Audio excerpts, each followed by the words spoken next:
Hello. Power करने हैं जी। अस्सलाम वालेकुम। वालेकुम सलाम। जी सुनियो की नाम है हेलो जी। मैं क्या की नाम है ਤੁਹਾਡਾ?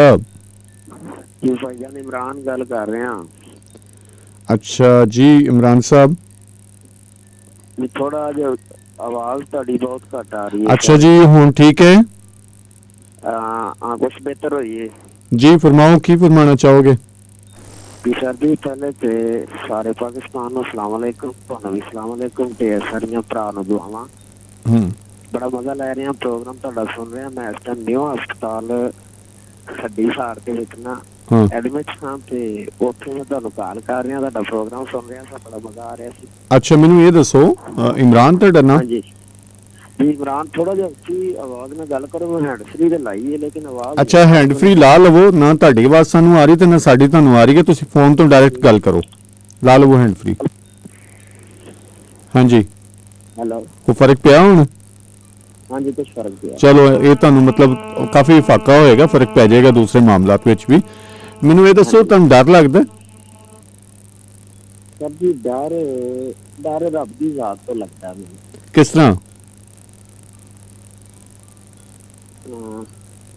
ਅੱਲਾਹ ਤਾਲਾ ਦੀ ਕੁਦਰਤ ਬਹੁਤ ਵਸੀ ਹੈ। ਅੱਛਾ ਕਿਉਂ ਡਰਦੇ ਕਿਉਂ ਜੇ? ਚਲੋ ਛੱਡੋ, ਡਰਦੇ ਕਿਉਂ ਜੇ?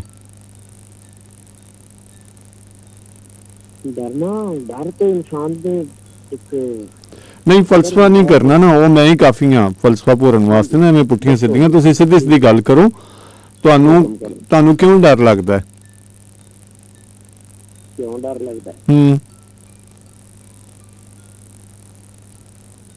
ਤੁਸੀਂ ਕੋਈ ਪੁੱਠੇ ਕੰਮ ਕਰਦੇ ਹੋ?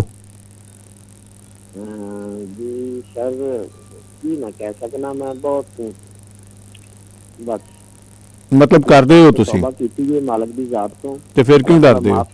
ਨਹੀਂ ਉਹ ਤਾਂ ਚਲੋ ਮਾਫ ਕਰਨ ਵਾਲਾ ਹੈ। ਤੁਸੀਂ ਹੁਣ ਨਹੀਂ ਨਾ ਕੁਝ ਵੀ ਕਰਦੇ। ਨਹੀਂ ਜੀ। ਤੇ ਫਿਰ ਕਿਉਂ ਡਰਦੇ? ਕਿਉਂ ਡਰ ਲੱਗਦਾ ਫਿਰ? ਡਰਨਾ ਚਾਹੀਦਾ ਮਾਲਕ ਦੀ। ਨਹੀਂ ਕਿਉਂ ਡਰਨਾ? ਚਲੋ ਕਿਉਂ ਡਰਨਾ ਚਾਹੀਦਾ ਦੱਸੋ?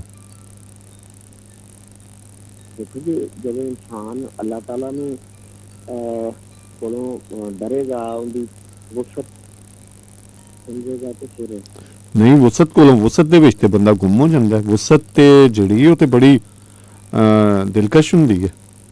ਹਾਂਜੀ ਫਿਰ ਉਹਦੇ ਨਾਮ ਹੀ ਸਭ ਤੋਂ ਜ਼ਿਆਦਾ ਬਹੁਤੇ ਪਿਆਰ ਕਰਨ ਵਾਲੇ ਨੇ, ਪਿਆਰ ਵਾਲੇ ਨੇ। 70 ਮਾਵਾਂ ਜਿੰਨਾ ਪਿਆਰ ਕਰਦਾ। ਅੰਮੀ ਕੋਲੋਂ ਕਦੀ ਡਰ ਲੱਗਿਆ?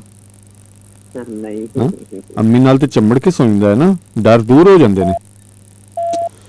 ਮੈਂ ਸਦਕੇ ਜਾਵਾਂ ਇਹਦੇ ਤੋਂ, ਵਾਰੀ ਜਾਵਾਂ।